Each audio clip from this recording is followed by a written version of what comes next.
Shalom. First and foremost, I would like to give all praise, glory, and honor to Yahweh Ba'Hashem, Yahweh Shai, Ba'Hashem, Harakakwadash. That's all praise to the Heavenly Father Yahweh, who you ignorantly call God, in the name of His Son, Yahweh Shai, who you ignorantly call Jesus Christ, in the name of the Holy Spirit. I would also like to give a double honors to my apostles and elders, the great millstone that taught me this truth.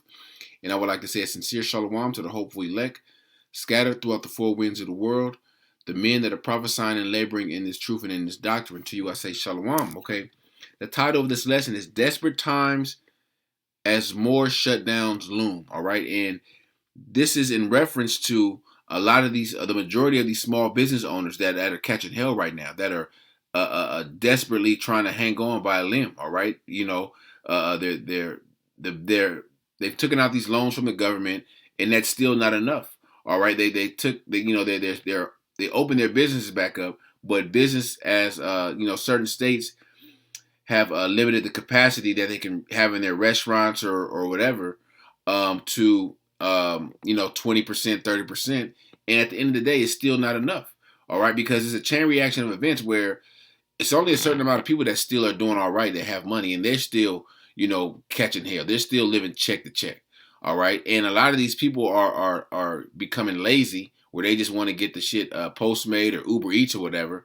Okay. And at the end of the day, a lot of these businesses, mainly these restaurants, they still got to pay their rent. Okay, so eventually they're going to shut down. That's what the end game is for a lot of these small businesses. Okay, they're going to get bought out by large corporations if they're successful. If these large corporations can use them, okay, and that's just another part of America being destroyed. All right, the infrastructure of America. Okay, the economic side of America. All right, and hey, these are the times that we're living in, desperate times. Okay, and the shutdowns, all right, are going to come in. I got another article right here. It won't actually. I'll read the title because it won't let me go into the article. It says, let me see. It won't even let me scroll. It says more Orange County. I think it's the basically the restaurants are going against the orders of the state. All right, the state is saying shut down. Okay, but the restaurant owners, they know if they shut down, that's it. Okay, they're already behind on their rent. Okay, and it's just another testament of the end of America. Okay, the end of the small business and like I said, the end of America in general. So let me read a little bit of this article, and I got another article I want to touch on. That was another trap, a snare for these small business owners as it refers to the taxes. Okay, because a lot of them took this money, this bailout money, but they're not able to. Let me see. I'll get it real quick for I don't want to explain it wrong. They won't be able to. They won't be able to write off expenses. Let me see. And when they file their taxes, they won't be able to write off expenses such as payroll and rent paid for with money from the Paycheck Protection Program of the CARES Act. Okay, so a lot of these businesses are going to be left with a hefty ass tax bill they're going to have to pay. All right, hey, like one of the head brothers in our camps always says, the devil wants his money back. You take money from this devil, they're going to get their money back one way or another, and with interest. All right, so let me get into this article, and I'm gonna read a little bit of the other one and pull out some precepts, and Lord willing, this lesson is edifying to the elect. It says Lori Thomas has a high hopes for her restaurant Terzo would be able to stay open this holiday season. Her team has been serving its upscale Mediterranean fare from the restaurant's San Francisco sidewalk after adjusting to outside-only dining requirements. Or in California, and I'm pretty sure other big states like New York, where they're fighting to keep these restaurants open also, they made outside dining. They spent they spent thousands of dollars on these outside dining for companies to come in and construct these outside dining areas with social distancing. Okay, but if they're shut down, hey, that money, that investment that they made, is gonna be nothing pretty much. Okay, or it says, but California saw dramatic surges in C-19 cases in recent weeks. Governor Gavin Newsom issued stricter shutdowns orders that again restrict businesses restricted businesses and put an end to outdoor dining. Okay, so they made these outdoor dining areas, but put an end to all of that. The governor of California shut all this shit down. All right, it says now thousands of newly constructed outside dining parklets across the state, which cost tens of thousands of dollars to build, sit empty. Restaurants like are bracing for difficult weeks ahead. Many of them saying they won't survive on takeout and deliveries alone, making another surge in statewide unemployment all but certain. Hey, it's going to happen. It's imminent that the shutdown is going to lead to more unemployment. Okay. It's tragic, said Thomas, who is also head of the Golden Gate Restaurant Association, adding that she expected hundreds more restaurants in San Francisco would shut down in the weeks coming, leaving thousands without jobs. Data from San Francisco's Chamber of Commerce showing that 85% of bars and restaurants in formerly bustling parts of the city have already closed. 85%. All right. And those people that were waiters, cooks, bartenders, hosts, hey, they're out of jobs right now. And they're going to say, oh, these people don't have a job during the holiday season. That's what they get for selling, for believing in America and celebrating these wicked ass holidays. Hey, two-thirds of our people are out there celebrating this shit. Okay. We see California State's new stay-at-home order is a desperate attempt to contain the fast-spreading virus as hospitals in the state near capacity. The virus has infected close to 1.5 million Californians and killed more than 2,500. And officials and epidemiologists say C-19 has become so prevalent that activities that were relatively safe before now constitute more risk. But more businesses are already reeling from the state first lockdown in March. All right, they're still trying to recover from the lockdown in March, and we're in December. Okay, we're 9 months into this, and they still haven't recovered. They're not going to recover. All right, it says some winners, but many losers. During the first shutdown, California was hit with a record unemployment shooting from 5.5% to 16.4% in the first 2 months of the pandemic, with more than 2.9 million jobs lost. California coffers, however, have come out better than expected through the difficult year, bolstered by high wage earners who are largely unaffected and in some cases thrive during the crisis. A lot of these rich wealthy Edomites, they thrive during this time. Look at Bill Gates and not Bill Gates, yeah, him, that devil. What's the other guy? Elon Musk. He's been making money, and the Amazon guy, Jeff Bezos. All right, along with all their partners and investors, they're all making money. Okay, off this. Okay. Let me see. Let me jump down. Here, let me get this. I'll read this part, and then I'm gonna jump to the other article. It says, people are feeling outright desperate. In the beginning, restaurants were enthusiastic to do their part to slow the spread of C-19, said Sharokina Shams, a spokesperson with the California Restaurant Association. But since then, her members have shared harrowing stories. Some said they mortgaged their homes to pay rent on their restaurants. Others told her they laid off workers. Their laid off workers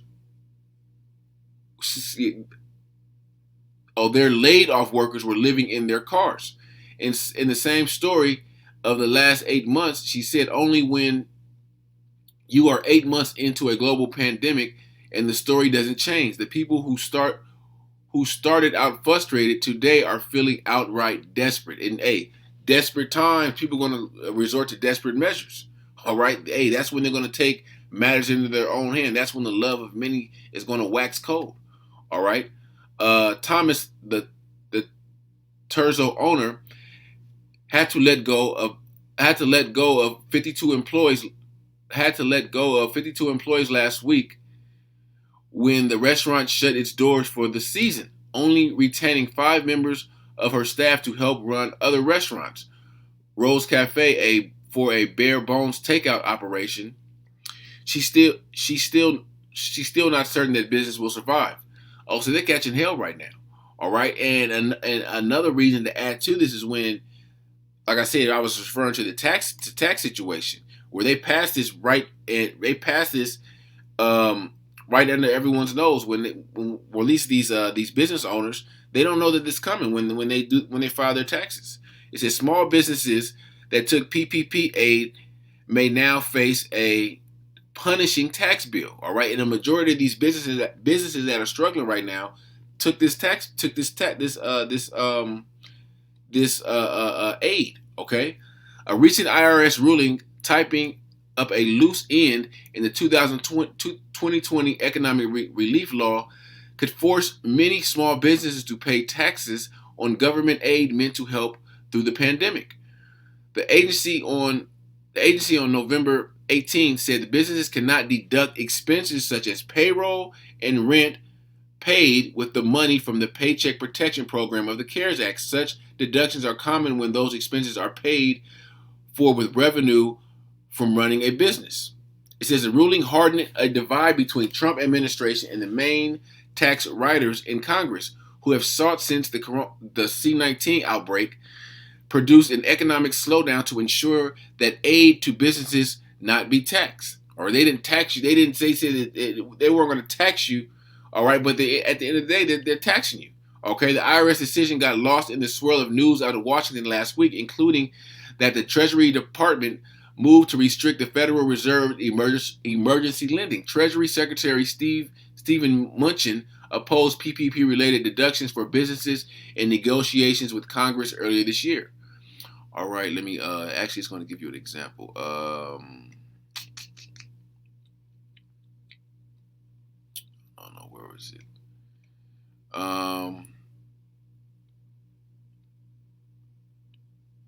It says the IRS views PPP aid as a wash for business since tax-free income would go in and non-deductible expenses go out of the tax calculation. But from a business owner's perspective, the PPP money replaces lost revenue, but without the benefit of being able to subcontract payroll and other costs to calculate taxable income, creating a greater tax exposure as a result. All right, so they're going to have to pay more taxes. Okay, and that's going to come in the form of either probably laying people off. All right, more lost jobs. People were thinking, actually, the word from Congress at the time was it is going to be a forgivable loan, and says right in the CARES Act that it's not income, said Michael Crabtree, partner at Boulay, an accounting firm with offices in Eden Prairie and Minnesota, and Minneapolis. People were thinking it's like a government grant, essentially a shot in the arm to help them through this rough time. All right, they were thinking it was a grant. All right, because grants you don't have to pay back. Okay, he said, but as they decided to create the disallowance of the expenses, then it might not be helping keep these businesses afloat. It was called the Paycheck Protection Program, with the idea that the money would go to the employees to keep them off unemployment line. That's generally what happened. As far as the health of the business itself, it isn't really doing as much. So they gave these companies money to help their payroll, but what did a lot of companies do? They pocket the money, all right, and let their employees get unemployment benefits, okay, with the extra $600, but at the end of the day, those businesses lose because they got to pay on that money. All right. Let me see.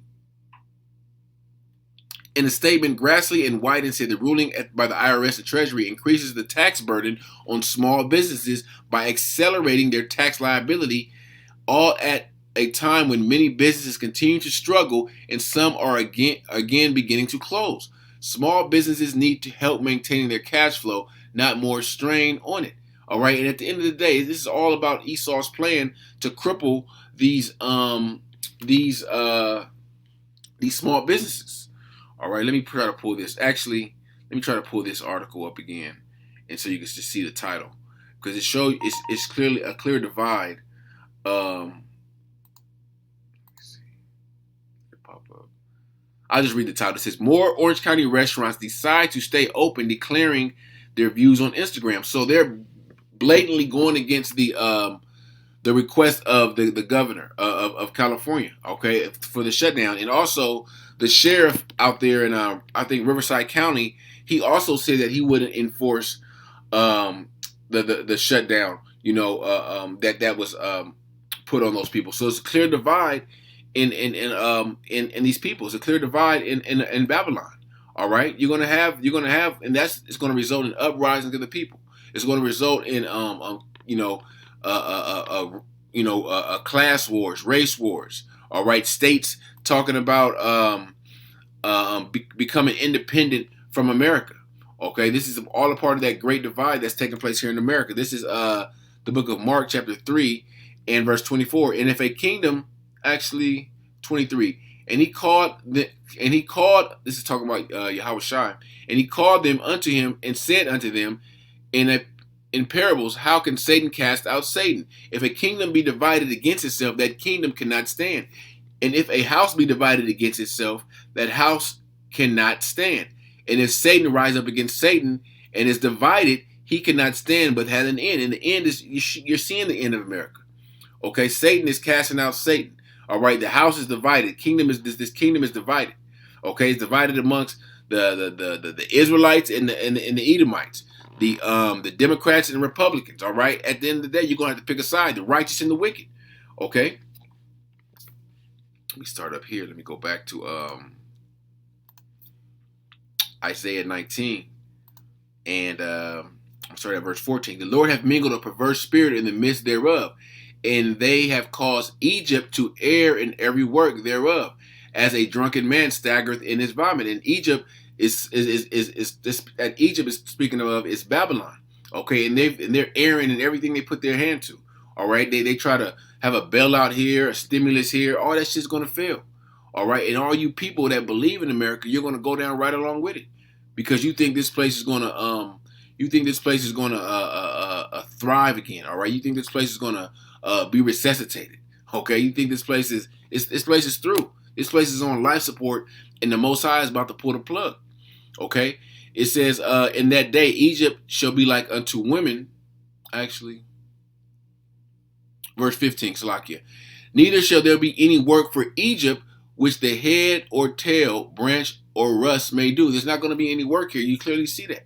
Businesses are shutting down, all right, and they're shutting down for good. Okay, it's not no work. It's the unemployment is through the roof, and they're not providing. They're not creating any jobs. All right, Trump, gave you the illusion that they were trying to bring jobs back to America, when they're more than likely during his administration they sent more jobs abroad you got AI and you got automation taking over jobs. All right. It says, in that day Egypt shall be like unto women, and it shall be afraid and fear because of the shaking of the hand of the Lord of hosts, which he shaketh over it. And the Lord is shaking this place up right now. Okay. He's going to shake this place, shaking up this place spiritually, where the article said people were where did it say? Where the hell is it? It said people were desperate, but it said something before that. Let me see. People, started out of frustrated. All right, people were frustrated at first, but now they're just feeling outright desperate. That's what and this place is. All right, because the Most High is shaking this place up spiritually. This place is not going to last. All right, you get that out your mind. If you think of Babylon, America is going to last forever. Like, it can never fall. Okay, all the great kingdoms, the wicked kingdoms that came before America, they all fell, and they were great. They were like Rome was the greatest up to that point, just like the Grecian empire, along with the Persians. So they were the greatest empire up to that point, and they all fell. America is no different. This is Ecclesiastes 12:3. In that day, that when the keepers of the house shall tremble, and the strong men shall bow themselves, and the grinders cease because they are few meaning few workers, and those that look out of the windows be darkened. They're looking out the windows and they're darkened because there's no future. All right, they're trying to be optimistic. They're trying to about America, about their position, about their where they are in their current status. But hey, it's there's no reason to be optimistic about America or the future of America. Verse 4, and the doors shall be shut in the streets when the sound of the grinding is low, and he shall rise up at the voice of the birds, and the daughters of music shall be brought low. So the doors will be shut in the streets. If the doors are shut, that means no businesses are open. There's no commerce taking place. There's no uh, there's no money to be made. Okay, the sign of the grinding is low, and grinding is synonymous with work. All right, there's not going to be any work. There's not going to be any work in Babylon, and in pretty much any other place. This place of America is going to be eventually turned into a third world country. All right, this is the book of Second Ezra, chapter 6, and verse 22. It says, "And suddenly shall the sown places appear unsown; the full storehouses shall suddenly be found empty." If the storehouse is a store, all right, if they're empty, that means there's no merchandise in there. Meaning there's no employees in there. Okay, so hey, it's going to be found empty because it's not going to be any work. It's this and this is twofold because it goes along with the grocery stores because they're going to be a great famine, a shortage of food that's going to take place. Okay, I'll read it again. "And suddenly shall the sown places appear unsown, and the full storehouses shall suddenly be found empty." All right, so right along with the job loss is going to be obviously we're in a pandemic.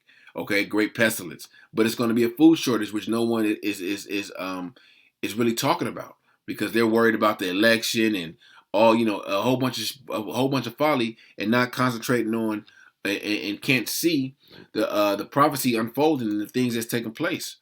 All right, this is the book of Jeremiah, 51, and let me see. I'll start at 7. "Babylon has been a golden cup in the Lord's hand that made all the earth drunken. The nations have drunken of her wine, therefore the nations are mad." All right, everyone has drunk this Babylonian wine. That's why everyone's going to catch this hell. All right, don't think that America ain't America is the most wicked, and this place is a consuming nation. All right, but don't think these other countries ain't catching hell on an economic and employment standpoint also. Okay, Babylon is suddenly fallen and destroyed. Howl for her, take balm for her pain. If so, if so be, she may be healed. Okay, there's a point. "We would have healed Babylon, but she is not healed. Forsake her, and let us go every one into his own country, for her judgment reacheth unto heaven, and is lifted up even to the skies." Okay, so it says we would have healed Babylon, but she is not healed. Hey, no one can heal this place. This place won't be healed. Or it says forsake her, let everyone go into his own country. So as this place is falling, all these other nations they're gonna flee. Like damn, shit's getting bad here. We used to have, I used to have this many employees and had making this much revenue a month. Now I ain't making shit. Let me go back to my own country and take this stack of money I got with me and transfer it into my the currency of my nation and shit, live it out, live it up, because all these nations have become rich off America. And all right, when they see this place going down, they're not going to try to stand up for America. They're going to take their money and hit the road pretty much. Okay. Let me go to this. So speaking of the divide, all right, because this place is clearly divided. You got the what is this? That sheriff in damn, where was it? I think it was Orange County, not Orange County, Riverside County, that he said he wasn't going to enforce. I think it was enforce a shutdown. Let me look it up real quick. Let me see.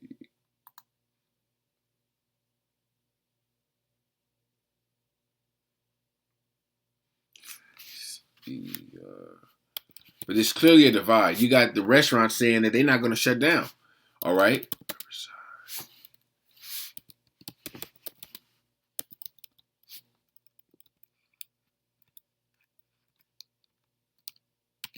I want to say it was Riverside County. Let me see.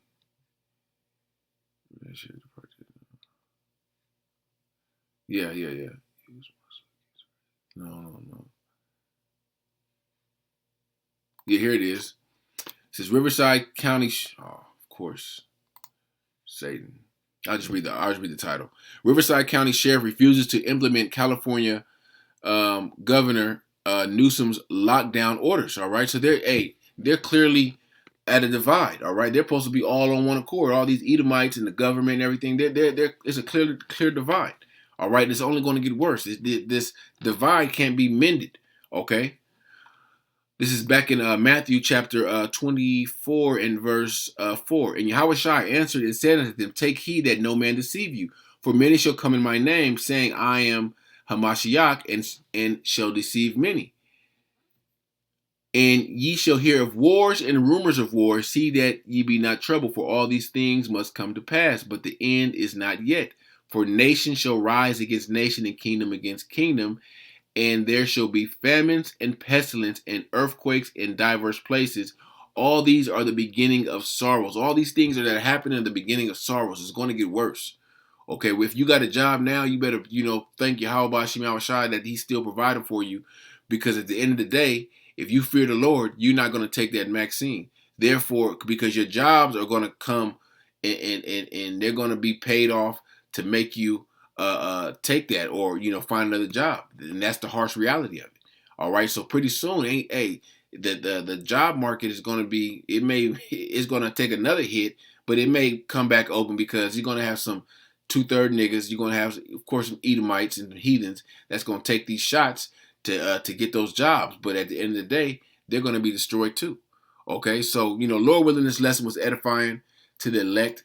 And I want to give all praise, glory, and honor to Yahweh, Ba'Hashem, Yahweh Shai, Ba'Hashem, Harakakwadash, double honors to my apostles and elders, the great millstone, and peace and salutations to the hopeful elect. Shalom. Damn, 126.